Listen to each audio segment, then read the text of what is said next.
Hello সবাইকে, কেমন আছো তোমরা? আশা করছি সবাই ভালো আছো। গতকাল ছিল রাধারানীর জন্মদিন, মানে রাধা অষ্টমী।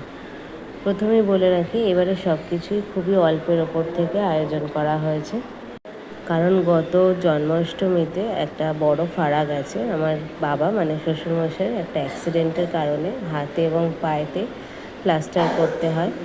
এইভাবেই আমাদের দিন এগোচ্ছে এবং তার মধ্যেই যতটুকু গোবিন্দের সেবায়, রাধারানীর সেবায় এবং গোপালের সেবায় আমরা নিবেদন করতে পারি ততটুকুই আয়োজন করা হচ্ছে। তো যেহেতু আমাদের যুগল মূর্তি, তাই এইভাবেই তাকে রাধারানীকে সাজানো হয়েছে, এইভাবেই পোশাক পরানো হয়েছে, সবটাই করেছে। এবার এখানে দেখে নাও, আমাদের গাছের পেঁপে অনেক দিন ধরেই পারবো করা হচ্ছিল, কিন্তু ঠিক সময় না হলে তো কোনো কাজটাই সম্পূর্ণ হয় না। তাই জন্য রাধা অষ্টমীর দিনকেই এটা পাড়া হয়েছে এবং পেরে দেখা হলো যে পরে আমরা এটা পেয়েছিলাম, যেরকম দেখতে হয়েছে সেরকম মিষ্টিও হয়েছে। আর এখানে চলছে নাড়ু পাকানোর পর্ব, যেটা আমার বর বসে পড়েছে নাড়ু পাকাতে।